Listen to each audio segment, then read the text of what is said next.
दोस्तों, कहानियाँ, किस्से, कहावतें सब के सब कुछ घड़ी मनोरंजन के साधन भर हैं। इंद्रधनुष के रंगों से रंगी कहानियाँ सभी श्रोताओं का मन मोह लेती हैं। जिसको जैसा रंग पसंद है वो वैसी ही कहानी सुनना या पढ़ना पसंद करता है। मेरा यही प्रयास रहता है कि मेरी कहानियों में सब कुछ ज़मीनी हो, सच हो। झूठ का मसाला भरना मुझे नहीं आता। शायद यही कारण है कि मेरे चैनल पर आप जैसे सादगी पसंद श्रोता ही हैं, जिसकी वजह से मेरी सारी कहानियों को जो प्यार मिलता है वो बड़ा ही संक्षिप्त और ख़ास होता है। मैं मुनेंद्र चौहान अपने YouTube channel story with Munendra की तरफ से आप सभी श्रोताओं को धन्यवाद देता हूँ। बस अपना प्यार बनाए रखना। आज की कहानी कुछ ख़ास है। घर की मर्यादाओं को बनाए रखने की कहानी, एक दूसरे के प्रति मान सम्मान की कहानी, सबकी ज़रूरतों का ख्याल रखने की सुना रहा हूँ एक कहानी। चौखट। मैं 10 साल का था जब गांव में ज़मीन के बंटवारे को लेकर हुई छोटी सी हाथापाई ने एक बड़ी लड़ाई का रूप ले लिया था, जिसमें मेरे पापा और बड़े भाई को 4 वर्ष की कैद हो गई थी। वो दोनों जब रिहा होकर घर आए तो हम सब एक दूसरे के गले लगकर खूब रोए। बड़ी बहन का तो घर से जैसे निकलना ही बंद हो गया था। वो एकदम शांत थी, घर के एक कोने में बैठी अकेली ही पापा और भाई के आने की खुशी को कतरा कतरा आंखों से बाहर आई थी, एकदम खामोश। चमेली, चमेली, मेरी बच्ची कैसी है तू? चमेली के सब्र का बांध टूट चुका था। वो झट से खड़ी होकर पापा से लिपट कर फूट फूट कर रोने लगी थी।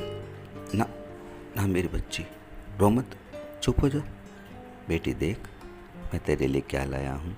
तुझे पढ़ना पसंद है ना?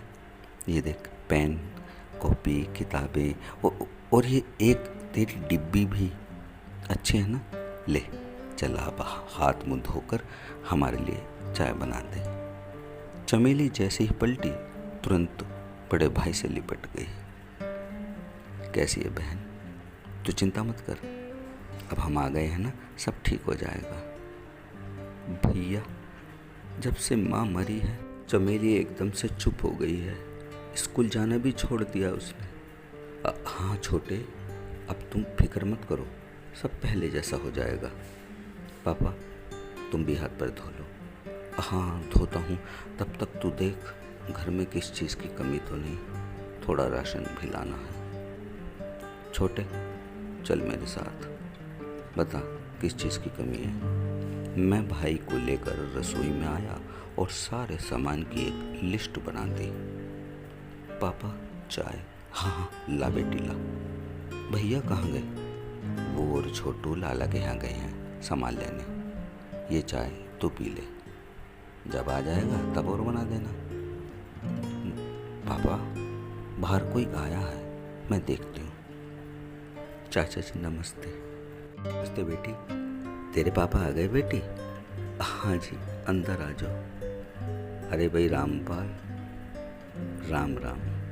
राम राम बाज, आ जाओ भाई। चमेली, अपने चाचा को चाय दे दे। और सब ठीक? बड़ा दिखाई नहीं दे रहा, अब वो छोटे के साथ लाला के यहाँ गया है थोड़ा सामान लेने। अच्छा ठीक है भाई, बड़ा बुरा हुआ। इस कुनबे की जरा सी आग ने, कमकली ने पता नहीं क्या से क्या कर दिया। इसके कारण तुम बाप बेटों को सजा हुई और तुम्हारे पीछे भाभी चल बसी। भाई, हम तीनों भाइयों में ये छोटा बहुत नालायक निकला। सारा गांव उस पर थू थू कर रहा है। बाप समान भाई को और भतीजे को जेल में करा दी। मुखिया भी बहुत बुरी भली कह रहा था उसको। कोई बात नहीं भाई, कमज़ोरी मरता है। पिताजी ने तो जैसा बंटवारा किया था मैंने तो उसी का पालन किया। हाँ बड़े भाई, आपने कोई बुरा थोड़ी किया है। बड़ा होने के नाते कोई गलती नहीं की आपने, पर छोटे के मन में ही बेईमानी छा गई। चल अब छोड़, ये बता बालक कैसे हैं तेरे और उस छोटे के? सब ठीक है, बालक भी ठीक है, नालायक वो ही कमीन है, नहीं तो बहुत ही अच्छे बालक हैं। चल भाई, कोई बात नहीं, जो हो गया सो हो गया। 2 बीघा ज़मीन चली गई, कोई नहीं, वो भी हमारे ही बालक हैं। चमेली इन सभी बातों को गौर से सुन रही थी। उसका मन बहुत दुखी था। कहीं भविष्य में बड़े भैया बदला लेने की नीयत से कुछ ऐसा ना कर दें, वो इस बात से परेशान थी। आखिर उसने अपने मन की बात घर वालों से कह ही डाली। बड़े भैया, मुझे बहुत डर लग रहा है, तुम अब छोटे चाचा से कुछ मत कहना। इन 4 साल में हमने अपनी माँ को खो दिया, बदला लेने की मन में नहीं लाना भैया। तू चिंता मत कर, हमारे दिमाग में बदला लेने की कोई ऐसी बात नहीं है। तू तो जानती है मैंने तुम सभी बच्चों को ऐसे संस्कार नहीं दिए। मुझे भी पता है इस घटना से हम सब ने क्या खोया। तू अब खुश रहा कर। ठीक है पापा। मेरे छोटे चाचा शराब के नशे में किसी से भी भिड़ जाते थे। उन्होंने सारे गांव में सभी से दुश्मनी कर रखी थी। चाची की वजह से उन्हें कोई कुछ नहीं कहता था। उनकी आदत बहुत अच्छी थी। पापा और बड़े भैया के जेल जाने के बाद चाची ने हमारा बहुत ख्याल रखा, माँ की कमी महसूस नहीं होने दी। फिर एक दिन वही हुआ जिसका हमें डर था। चाचा ने शराब के नशे में एक शाम हमारे घर आकर खूब गाली गलौज की।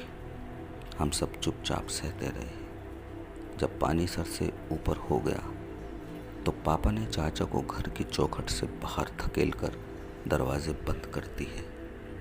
उधर से चाची भी पीछे पीछे आई थी, कहीं बात आगे ना बढ़ जाए, मगर चाचा को बाहर पड़े देखा। क्या हुआ, कैसे गिर गए?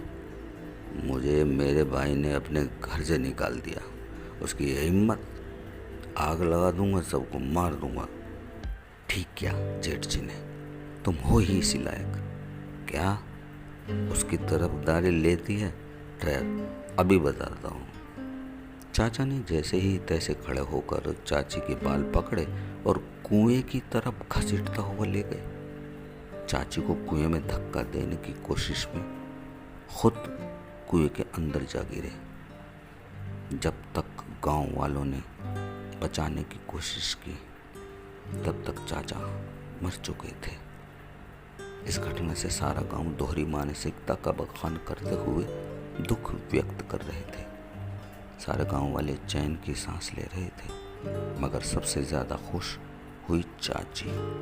वो पागलों के जैसे रो भी रही थी और हंस भी रही थी, और गांव वालों को एक संदेश भी दे रही थी। देखा गांव वालों, ये हाल होता है उस घर का जहाँ संस्कार नहीं होते। जब ये पहली बार शराब पीकर घर आए तो मैंने अपने ससुर से कहा था कि इन्हें इस गंदी आदत से रोक लो, वरना एक दिन हम सब बर्बाद हो जाएंगे। तो मेरे ससुर ने कहा, बहू तू चिंता मत कर, जवान खून है, चौधरी फूल सिंह का लाडला है, कभी कभी पीने में कोई बुराई नहीं होती। मेरी किसी ने नहीं सुनी। पहले हफ्ते और फिर रोज शराब के नशे की ये चौखट पार होने लगी, और आज सब कुछ खत्म हो गया। अब मैं क्या करूँगी? मेरा सहारा कौन बनेगा?